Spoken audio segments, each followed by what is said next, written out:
Please join in our call to worship printed in your bulletin.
Today is a special service for us as it is being led by us travelers who journeyed to Nicaragua 2 weeks ago.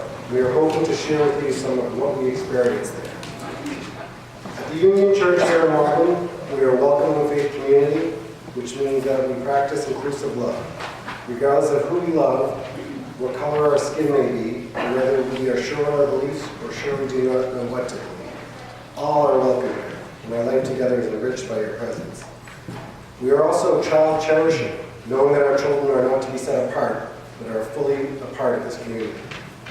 We are outreach and mission minded, knowing that our life together is not contained by these walls or this space, but that by being church means doing justice, loving kindness, and walking humbly with our God anywhere in the world. So again, welcome to the Union Church, where today you will see and hear many examples of our inclusive love, child cherishing ways, and mission and outreach-minded values from the photos, videos, and testimonials you will see and hear today. I want to extend a warm welcome to all those who are new to us today. Whether you come in through those doors hungry for connection and community, whether you limp into this place wanting nothing more than to let the service wash over you, we are glad you are here. Whoever you are and whoever you come into this place this morning, we hope that this sanctuary will be a home for you. Finally, I'd like to invite everyone to come downstairs after worship today and share a time of reception so that we may come to know each other better. So welcome to worship. Let us stand now and sing together our opening hymn, Somos Pueblo que Camina, number 340. We will sing verses 1 through 5. Before we do that, we will have Lexi and Cooper come forward to light our lesson candle. We don't have to say, is it called All Stars? It is.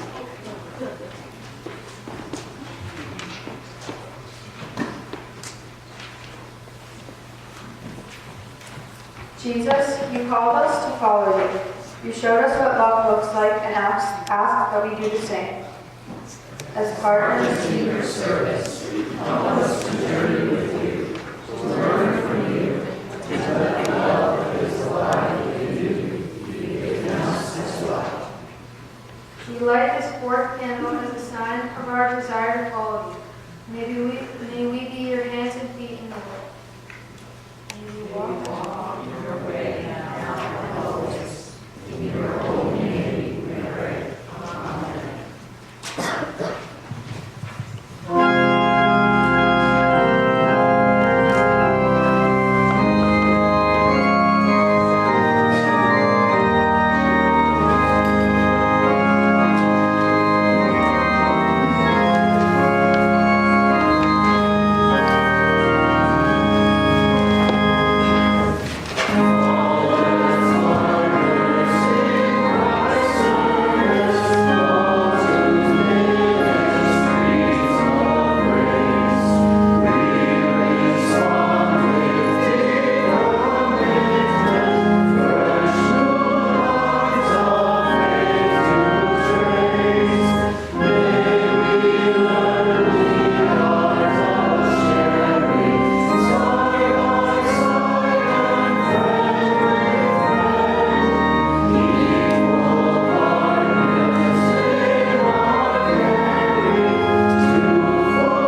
this day. We want to love you with our whole hearts and to love our neighbors as ourselves, but sometimes find it hard to do so. So shine the light of your love into our lives, we pray.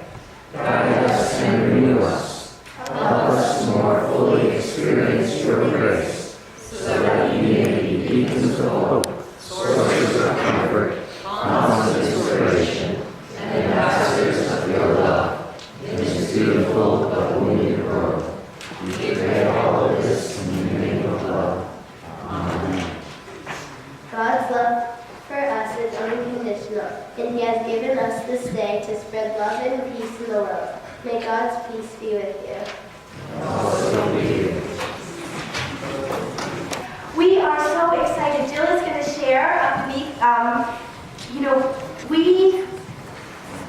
there were some of us that went on this trip, that got on an airplane, but all of us participated, and that's what we're going to talk about today and share with you kids some of the pictures from our trip and some of the ways that you all contributed.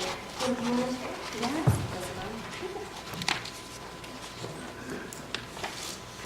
Hi, good morning. You're wondering what? You're wondering, is that? You can hear it okay? Awesome. Wondering what I'm doing up here. First of all, I think Miss Amy caught me on a Friday night in a sweaty lacrosse gym with not a lot to do for 45 minutes. So she got me up here. So I also, oh, you wonder why I'm up here. I didn't go to Nicaragua. How many of you did not go to Nicaragua? Quite a few of us, right? But this week, I got emails from David and Mrs. Lynn Gatewood and Amy, and I was just able to see a few of the pictures and hear a few stories from Nicaragua. And after that, I really felt like a part of me went to Nicaragua. And you may not realize it yet, you'll realize it real soon, that a part of you went to Nicaragua too. So even if we didn't get on planes and go, we really all went, this whole church. I have some questions. How many of you baked something for the bake sale? Yeah? How many of you packaged something for the bake sale? In the congregation, too. Oh yeah, congregation too. Who baked? Who packed? And keep your hands up. Maybe it's both hands. Who sold at the bake sale, either in front of Starbucks or at our church? We have to get our feet up now, right? Who donated baseball equipment? Keep them up. You got to keep them up. Who? If you ate something yummy from the That was bake sale, you can put your hand up too. Who decorated composition books? And I'm gonna have to get like our core workout this morning. Yeah, both hands, both feet. Who donated money in some way, shape, or form to Nicaragua? Look around. See everybody who has their hands up, everybody who raised their hands. We all didn't get on a plane, but we were all part of this trip. Do you want to see how you were a part of this trip? Because David has put together some great slides for us. Amy and David. I know, we worked Probably together some to put others. together these slides, and lots of people took pictures too, because when we went down to Nicaragua, we took every person that was in this congregation with us, and each person that is in this congregation that participated in so many ways before we went came with us down there. And if you go back, David, take a look at those composition books at the beginning where we held them up. If people remember, from the bake sale, we raised $1,200 in the bake sale before we left, that the children helped raise for the bake sale, and with that money, we did a lot of things. We bought some of these little books, and do you recognize them? People decorated them, and you can see we had 90 of these little composition books that we brought down for our friends at the Alpha Omega Church. And if we flip forward, we can see, this is us at Alpha Omega, guys. Do you recognize your books? Do you see them in the back there? These are the kids from the church. And they're all standing up, and we did a blessing over the books. Do you remember how we blessed them before we left? When we got there, the kids at Alpha Omega also put their hands over these books and they prayed for you all. They prayed for the kids of this church that you and your hands would be blessed in all that you're doing here. And if you go forward, you'll see happy faces receiving, there they are, giving their blessing. And look at it, those are your books. Those are your books in the hands of our friends in Nicaragua. If you keep the yeah. So who's that? You recognize those faces? I see Ellie and Lucy handing out books. You remember that, Ellie and Lucy? And this little girl was so happy with her book. I talked to somebody who got a book from Mario, somebody that got a book from Carla, our teachers, because if you remember, you wrote your names in the front, so they all got to know you a little bit. Here they are. That's 3. And then, not only that, but all of the money that we raised at the bake sale also went to do a lot more, because those composition books were a tiny little bit of what we raised. And you'll see this is the inside of the school that we helped before it was fixed up. And what does it look like it might need? Chair, yeah. It has some chairs, but it really needed a new whiteboard. It really needed some other things to spruce up the inside, and we know we painted that church, we painted that school, and really helped to revitalize that building. But we also left a lot of school supplies. This is the teacher who was so happy. This is the outside of the school. We'll see more pictures. That's the health center of the school. And during the week, you'll see this little boy. I love this picture because the children of the school usually met in the morning, but because we were helping to fix their school, they decided to meet in the afternoons. And you know what they did in the morning, a lot of them? What did they do, you guys? They came and helped. They worked to fix their school. So when you guys have a repairman in your school, do you guys have to do it? But these kids all stepped up. That's Aiden. Helping out. So they worked with us and they played with us. This is one of the boys at the school helping out. They worked with us and they played with us and they helped us fix up their school. And then we left them whiteboards and made friends, right, Jenny? We left whiteboards and markers. You can flip through to the mobile library too. Not only for these kids, but for kids in schools that are through our network with the mobile library too, which is about 30 schools. And so those kids got markers and posters for their schools, and all this is some of the mobile library schools. This cute little boy. So all of these children we were able to connect with and work with. They're our friends and our partners. And we were able to give them a lot of the things that they may need for their schools. So we thank you. And we know that everyone that went there and everybody that was here but that helped was with us in that work. And another great thing that happened, that again, this whole congregation was a part of, a smaller group,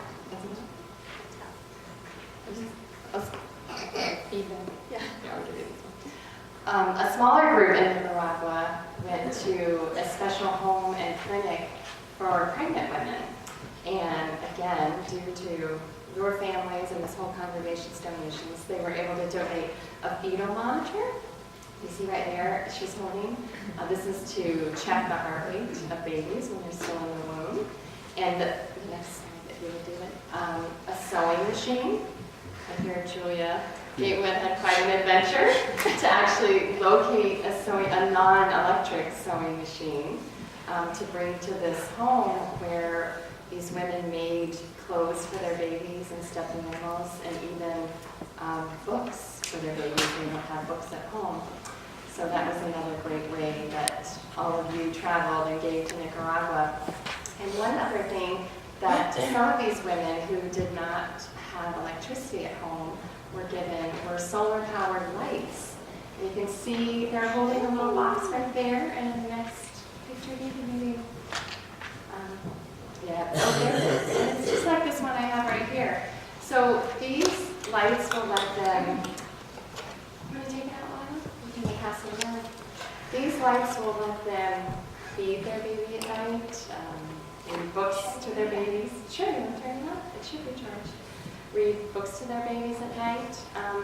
And this is something a friend and fellow mom in Newton, who lost her son Luke, created these. He was a very mission-minded young man, and she created these. And so when I can't go places to Nicaragua, I like to spread Luke's lights, just like our church community spread its light and love in Nicaragua. How long do the lights last? It kind of depends on how long they've been charged. But usually they go upwards of about 4 hours. Oh, wonderful. And then they can just get charged every day and get recharged. Oh, that's great. 'Cause I was just wondering, how long could you read, you know, like you want to read a book? Yeah, it's several hours. And it's several hours. Yeah, That's it is. wonderful. So our lights, this congregation was so present, whether we were there face to face or whether we sent our prayers or our support in other ways down to Nicaragua, we were all there. And the people that we met knew that we weren't coming just for us, that we were coming with the love of this whole congregation and the love of God, and that was so present and real while we were there. And so that makes me want to pray. So let's all stand up and let's pray together, all of us. We'll all stand up and we're going to say our Lord's Prayer all together.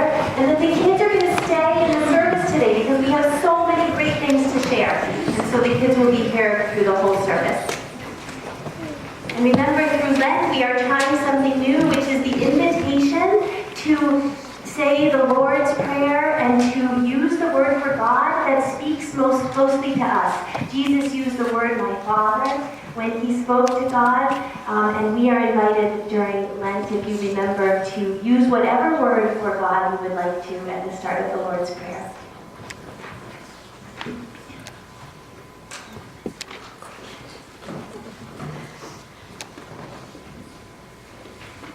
Our Father, God, who art in heaven, hallowed be thy name. Thy kingdom come, thy will be done, on earth as it is in heaven. Give us this day our daily bread, and forgive us our trespasses, as we forgive those who trespass against us. And lead us not into temptation, but deliver us from evil. For thine is the kingdom, and the power, and the glory forever. Amen. Today's first reading is from the book of Genesis, chapter 8, verses 1 through 13. But God remembered Noah and all the wild animals and all the domestic animals that were with him in the ark. And God made a wind blow over the earth, and the waters subsided. The fountains of the deep and the windows of the heavens were closed. The rain from the heavens was restrained, and the waters gradually receded from the earth. At the end of 150 days, the waters had abated. And in the 7th month, on the 17th day of the month, the ark came to rest on the mountains of Ararat. The waters continued to abate until the 10th month. In the 10th month, on the first day of the month, the tops of the mountains appeared. At the end of 40 days, Noah opened the window of the ark that he had made and sent out the raven. And it went to and fro until the waters were dried up from the earth. Then he sent out the dove from him to see if the waters had subsided from the face of the ground. But the dove found no place to set its foot, and it returned to him to the ark, for the waters were still on the face of the whole earth. So he put out his hand and took it and brought it into the ark with him. He waited another 7 days, and again he sent out the dove from the ark. And the dove came back to him in the evening, and there in its beak was a freshly plucked olive leaf. So Noah knew that the waters had subsided from the earth. Then he waited another 7 days and sent out the dove, and it did not return to him anymore. In the 601st year, in the 1st month, on the 1st day of the month, the waters were dried up from the earth, and Noah removed the covering of the ark, and looked, and saw that the face of the ground was drying. In the 2nd month, on the 27th day of the month, the earth was dry. Then God said to Noah, "Go out of the ark, you and your wife, and your sons' wives with you. Bring out with you every living thing that is with you of all flesh, birds and animals and every creeping thing that creeps on the earth, so that they may abound on the earth and be fruitful and multiply on the earth." So Noah went out with his sons and his wife and his sons' wives. And every animal, every creeping thing, and every bird, everything that moves on the earth, went out of the ark by families. On that day, when evening had come, he said to them, "Let us go across to the other side." And leaving the crowd behind, they took him with them in the boat, just as he was. Other boats were with him. A great windstorm arose, and the waves beat into the boat, so the boat was already being swamped. But he was in the stern, asleep on the cushion. And they woke him up and said to him, "Teacher, do you not care that we are perishing?" He woke up and rebuked the wind and said to the sea, "Peace, be still." Then the wind ceased, and there was a dead calm. He said to them, "Why are you afraid? Have you still no faith?" And they were filled with great awe and said to one another, "Who then is this, that even the wind and the sea obey him?" Hi everyone, happy Sunday. I want to share a vignette from our time in Nicaragua that I think captures this sense of how the whole church and the whole community was with us there. But first I have a couple of yo's to call out, which was our lingo down there for sort of shout outs. And the first is to the incredible children of this church who confronted with that thing that children don't necessarily like, a school bus for many hours, responded by singing. Second, to our extraordinary organizers of this trip, 52 people, 9 days in Nicaragua, went off without a hitch. This is a church that does some amazing volunteer get things done, from the CAP campaign to so many other things that we do. But even in the context of that, it's extraordinary talent. I mean, what David and Karen and Amy and everyone else did really is just outrageously good and skilled, and we should commend them. And my last shout out is to Amy and Stacy. We all know how blessed we are with extraordinary pastoral leadership here, but just everyone try to listen to them do it in Spanish sometime, because it speaks to their conviction to outreach, to social justice, and it's just beautiful. So the vignette I wanted to share with you was about my time with Edwin. And this came about because we had the idea that we as a town know a little bit more about business than we do about construction. So some of us threw out the idea that maybe we're down there, we should try some small business advisory. And having thrown out that idea, I then got selected to go off and do it. So I'm walking off from my meeting with Edwin a little bit apprehensive about, do I really know enough about the gross margins of supermarkets in order to advise him on the store that he wanted to set up. And I should say I had already had this sort of sense of intimidation about how much we could help these talented people after the guy working with me on the construction site had shown his skill at sharpening a pencil with a machete. So I think we all had a little bit of that doubt. How exactly are we going to help you? Edwin is the assistant to Amy and Dad, who runs the extraordinary library in Nicaragua. When Jane met him, he was a fisherman, a part of a crew that would go out for a week, and he would come back and spend all the money he'd earned in the bar, and then go off again. And life probably wasn't going to go much beyond that, except that he met Jane, and Jane hired him, and he started as a security guard, and did very well. And every time there was a chance to learn more, or study for a driver's license, or learn some more English, he jumped at those chances, and she gave him more and more responsibility, and he's now the #2, effectively leading the organization, and really a remarkable person. And he wants to start a supermarket. He's run one in the past quite successfully, and so he was looking to talk about that and some advice about that. And the key question we talked about was sort of how to manage the time challenge. This is an open at 6 a.m., close at 10 p.m. business proposition. And I asked him about, what kind of partner he might be able to take on. Could he take on an apprentice? And he said, you just can't trust anyone. He had, when he'd run his previous business, he'd been ripped off by family members who kind of broke in and stole some of the stuff, and then kind of a huge falling out in his family when he accused them sort of with evidence, and then, but how dare they accuse him? And he said, sort of, culturally, it's sort of the culture that when you have the chance to take something, you should. And I was there with Jane in this conversation with him, and I said, no, wait a minute, Evan. Didn't they say to Jane when she came here and said, I want to lend people books? Didn't they say to her, it doesn't work in this culture. If you give them the books, they'll never give them back.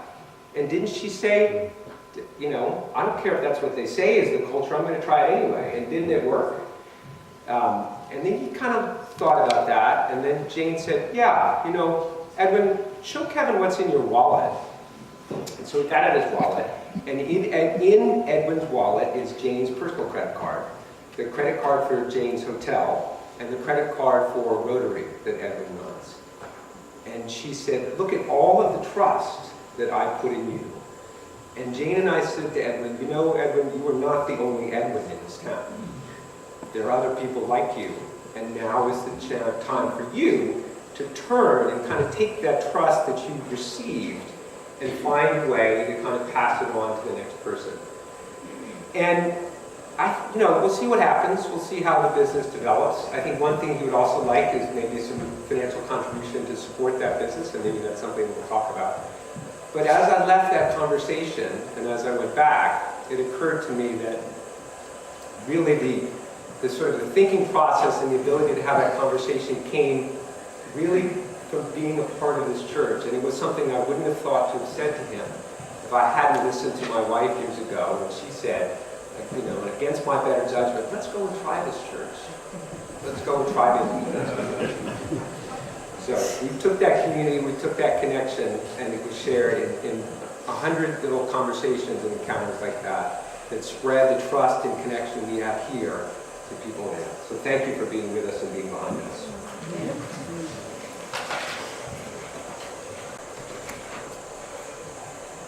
So 52 travelers collectively spent over $100,000 to get to Nicaragua. As you all know, we are in the midst of a capital campaign, and as a church, we are asking the congregation to donate their hard-earned money while a subgroup of us went south of the border on winter break. This seems like it could be hard to reconcile. So Ellie was walking towards me on a bumpy, dusty road. She had sweat on her brow and a frustrated scowl on her face. Apparently, Ellie and Lucy had just finished carefully laying 10 or so sections of water pipe, only to have one of the local recipients turn them all around. Now, as many of us learned, it's critical that the pipes be laid with a wider end toward the water source.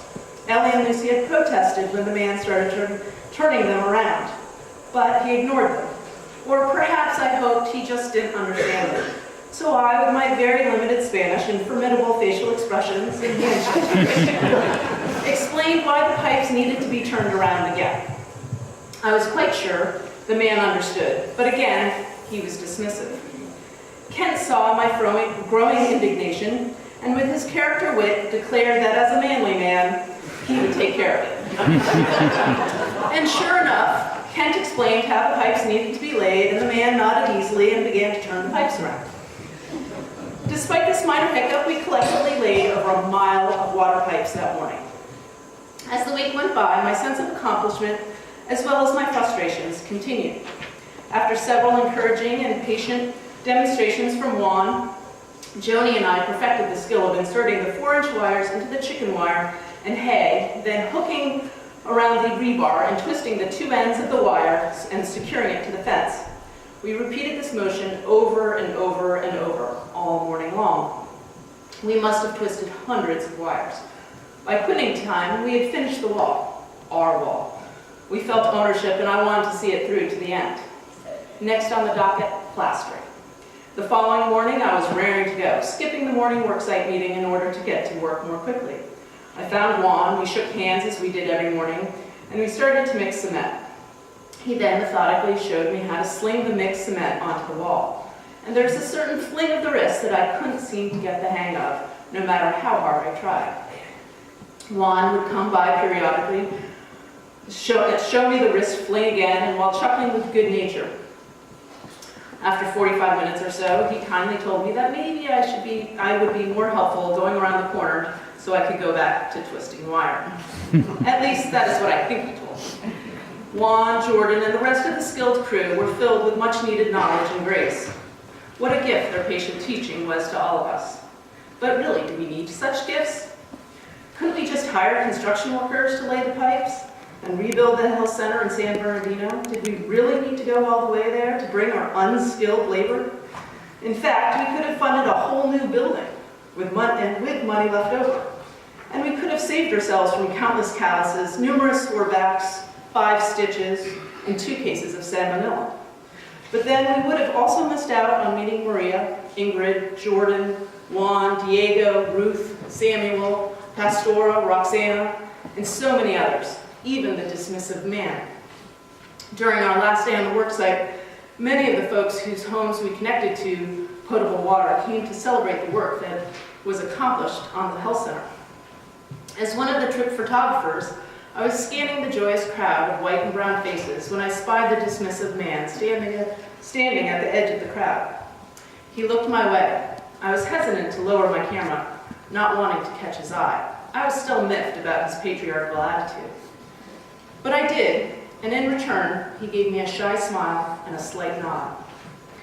I tell you these 2 stories to demonstrate the importance of our service. As Amy highlighted during an evening of Vespers, we are often drawn to fixing or helping people. Something or someone must be broken to fix it. To help someone is to use one's strength to aid one's weakness. But service is an act of sharing. We had something to give to the folks of San Bernardino, and we also learned a great deal. As Dr. Rachel Naomi Remen, a professor at UCSF Medical School, writes, fixing and helping create a distance between people, but we cannot serve at a distance. We can only serve that to which we are profoundly connected. We all need our minds changed, and it happens through connection. But did we really have to travel so far? We have deep connections with the residents of Love and Health, students at the Russell School, folks at Project Care and Concern, Lamb's Cafe, and members of GBIO.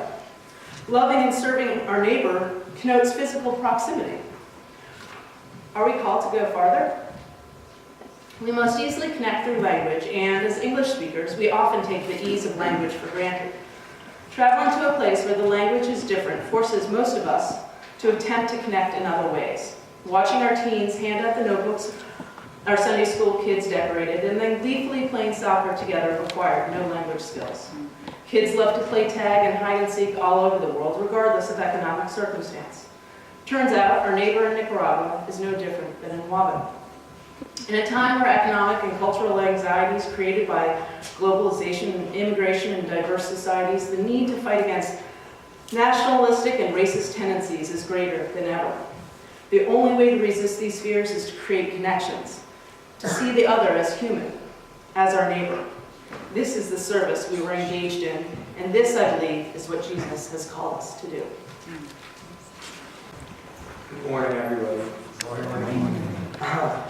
I am going to talk about a little bit about the distribution and collection of the baseball equipment for the L World community. So, rewind a little bit.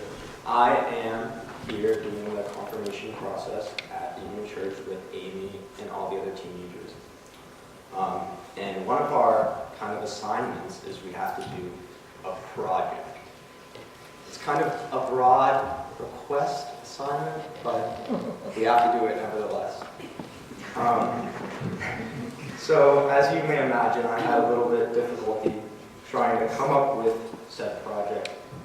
But when Nicaragua, the trip came up, and David told me about this collection idea, I knew that it would be a perfect confirmation project for me. Because I thought that not only do I play baseball, but this would be a great way to give back to the community that we're going to be working with. I only had 2 weeks to gather all the gear, so I didn't really think that I was going to collect much, but I thought that whatever I got would be helpful. I made flyers to hand out at the baseball clinic I work at on Saturdays at my high school. And obviously many people from the community here gathered equipment. And by the time we had all the equipment, we had piles and mountains, and I could not believe how much equipment we had. It was amazing. I also wasn't sure how we were going to lug it all down, but somehow, with everybody's help, we piled it up, and we brought as much down as we could, which was amazing. Once we got to Nicaragua, we kind of piled up all the gear again, piled it in the truck, and when we drove out to El Oro, I was sitting in the back seat and I was a little nervous that things were going to fall out. I was kind of looking back and it was all windy and flapping around. So I was like, oh. But once we got there, and we were like kind of bringing the stuff over to the team, I realized how much stuff we actually brought. I was like, wow, this is going to be great. And distributing the gear felt so satisfying because it seemed that everything we had done in the past couple weeks kind of came together, and it was all kind of hectic, like kind of crammed in, but then once we got there and handed it out, everything just fell right in place. And everyone there on the team was so much more grateful than even I thought. And for me, it felt like such a little thing that I had to do. It really didn't, for me, it didn't feel like I had to put forth that much effort. But just to see the impact that it had on everyone there really kind of made me realize the gravity of what I did. So that was really nice. And finally, I'd just like to thank everybody that not only collected the gear and donated things, but also lugged it all down there. So it wouldn't be able to happen without that. So thank you. For the record, I never got the cement slinging thing down particularly well either. I think Stacy was my role model. She had that flick of the wrist perfectly, and some of us just ended up with more cement on us than on the wall.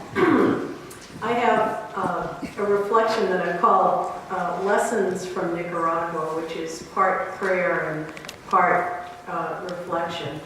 But I wanted to address it to God. Lord, I learned that serving brings joy. Touched by the effortless joy of people who have so little in terms of worldly possessions, and so much love, kindness, gratitude, generosity, and joy. And I think a lot of the pictures of the people that we worked with down in Nicaragua just show that so clearly.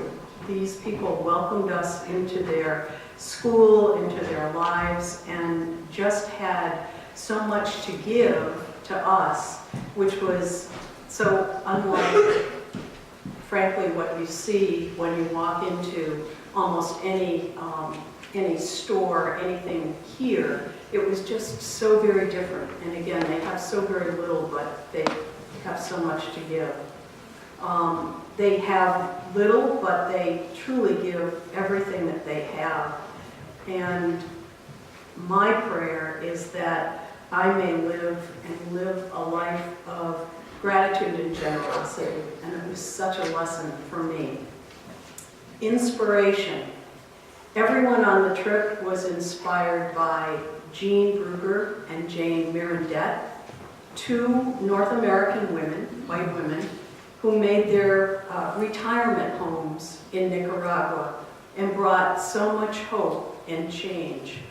And we say every week that we want to be beacons of hope. These two women truly are beacons of hope and change. Jean founded an organization giving scholarships and providing higher education, a concept of giving and a concept of giving back to the community. So foreign when she first arrived there 20 years ago. Our church supports one of Jean's students, and she actually worked with us on the job, and many of us got to know her. Wonderful person. Jane Mirandette, the other woman, the other retired woman, brought the first mobile lending library to all of Central America. Truly an extraordinary person. She brought love of books, love of reading, and I think you saw some of the photos of all of us, and particularly our younger people who were distributing the books. There was one picture I remember because I think I took it. of a young kid clutching a yellow book, just looking, and I remember that that book was Curious George in Spanish. But these kids just loved these books, and the notion that this woman had the vision to bring all of those things to these rural communities, to me, is just amazing. And my prayer is that as I look towards my own retirement at the end of this year, that God give me the courage and the strength to follow these role models and to bring even half the hope and the joy that these people have brought. Humility was another lesson that I learned. And I want to say a thank you to God for teaching me that my way is not always the right way. I'm asking God's forgiveness for being frustrated sometimes that our leader, Jefe, was not always as organized about things as I was. We're supposed to leave at 7:30, David, and it's like 10 minutes of 8, and we're still all hanging around having breakfast. Why? But what I learned was that there are more important things than deadlines, and there's more important things than staying with the schedule. And David's leadership basically allowed things to develop and flow. He was never bossy like I would have been. He was always kind. He always listened, and he brought a real grace and patience and a real pace to the trip. So thank you, David.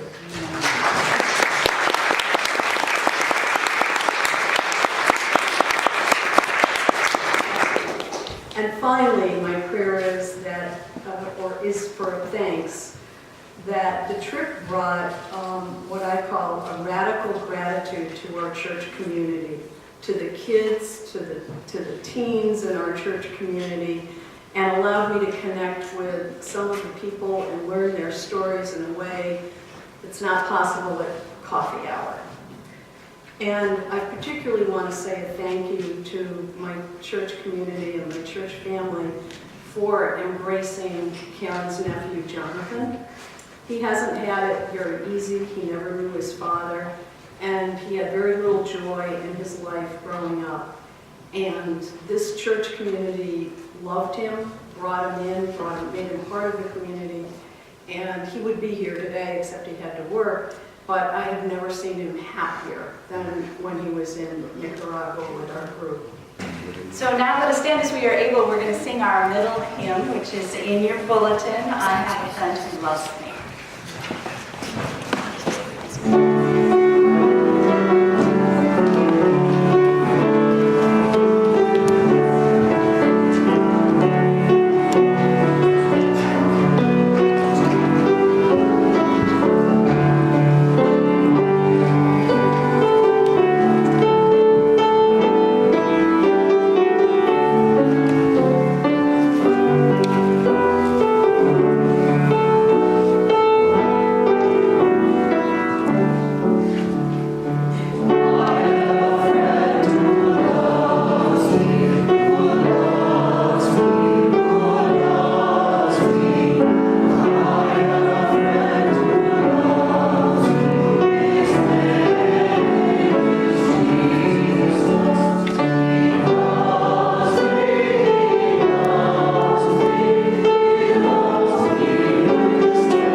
Our time of prayer, where we lift up our hearts to each other and to God. There are many ways that we pray at the church. One is through a prayer book that sits in the back of the sanctuary where you're invited to write your prayers, and then they will be spoken out loud during this our time of prayer. We also throughout Lent have a prayer station here in our memorial chapel, a cairn, or a waymarker, a prayer tower that we build over these weeks as a sign that this church is a place where we help to find our way and hopefully help others to find their way as well. You're invited to place rocks on that prayer cairn throughout this time of Lent. So let us open our hearts to each other now as we move into this time of prayer. The Lord be with you. Let us begin with a moment of silence.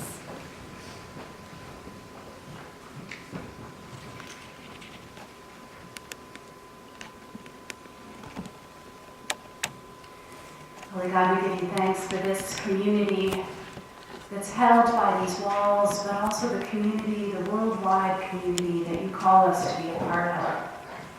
We thank you for how we have loved and how we have been loved.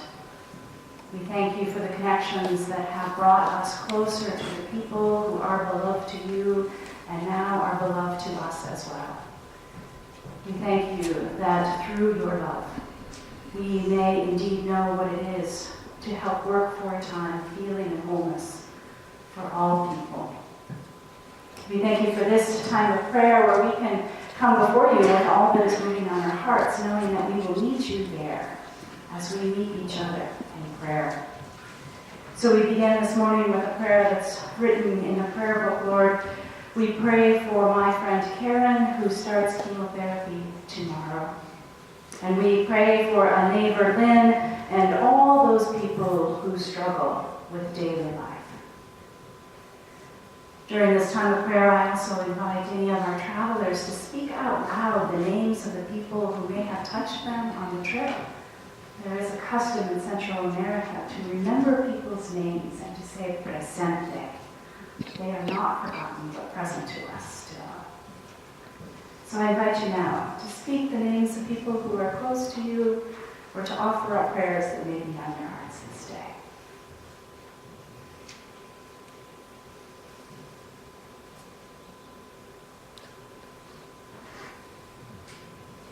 Yeah, Alan. I want to offer a prayer for Edith's Uncle John, who suffered a serious stroke yesterday. Oh God, we pray for John, who suffered a stroke yesterday. Pray your healing presence to surround him and be with Alan and Edith as they walk through this time with him. We pray for Uncle Charlie, who is recovering from neck surgery. May your healing grace and power surround him as well. Yes. Pray for Nancy's friend Dolores, who lost her house to a fire. Yeah, John. Jane Meriden from Nicaragua, presente. Yeah, Ruth, presente. Yes. Louis, who helped us paint all his chairs and tables. Louis, who helped us paint all the chairs and tables, presente. And our lady, Ingrid, Salvador's family, Ersa, Sylvia. Yaris lady, Ingrid, Salvador's family, Ersa, Sylvia. Presente. Yes. Annika.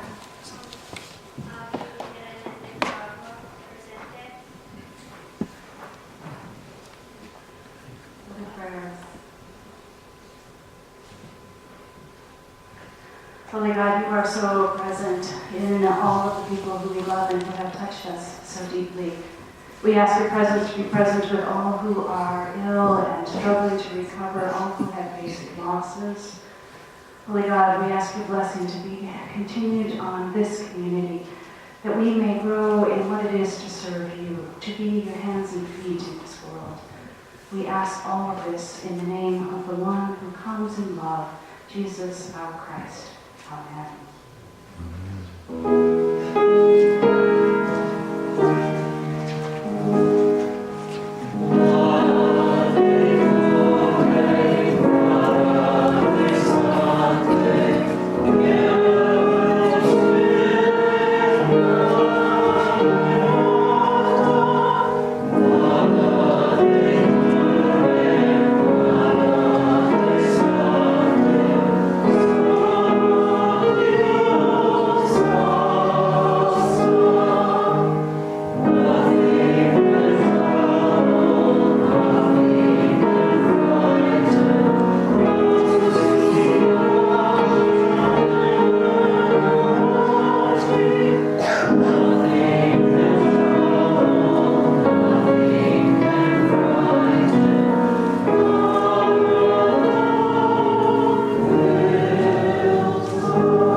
And the story of the disciples in the boat ends with awe. These stories reassure us of God's generous care and love. We also saw God's generous care and love in the people of Nicaragua, who welcomed us with such warmth and hospitality. Let us now, with the same generous and thankful heart, gather our gifts together and offer them to God in gratitude and praise.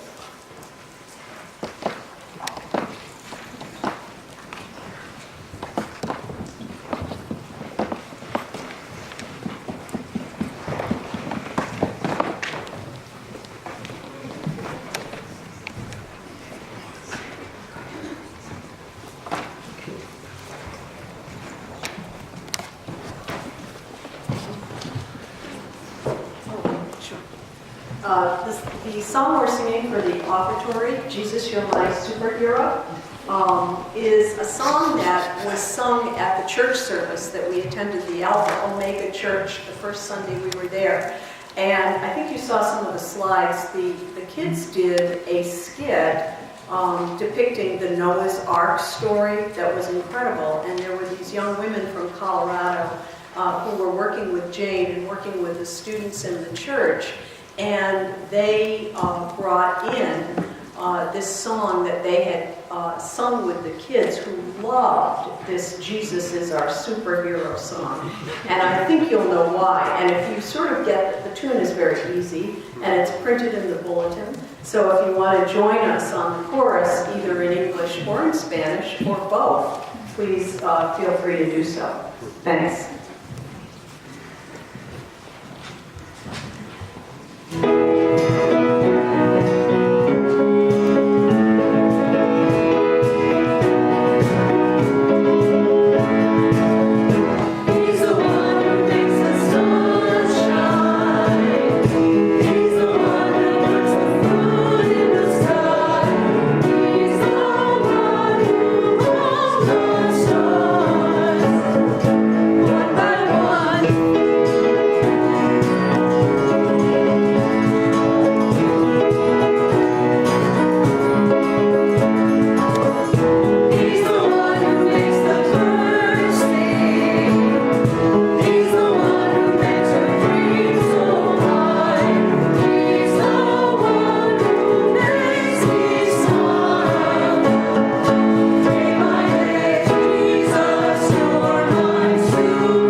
Superhero.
dedication, which is printed in the bulletin. Lord, richly bless and multiply these offerings of gratitude, so that all whose lives they touch may know the grace and power of your love. Amen. please be seated. We are able to sing our closing hymn, I've Got Peace Like a River, time classical holy week.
People of God, receive now this blessing from a prayer of Saint Francis of Assisi.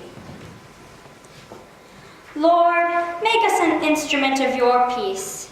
Where there is hatred, let us sow love. Where there is injury, pardon. Where there is doubt, faith. Where there is despair, hope. Where there is darkness, light. Where there is sadness, joy. O divine Master, grant that we may not so much seek to be consoled as to console, to be understood as to understand, to be loved as to love. For it is in giving that we receive, it is in pardoning that we are pardoned, and it is in dying that we are born to eternal life.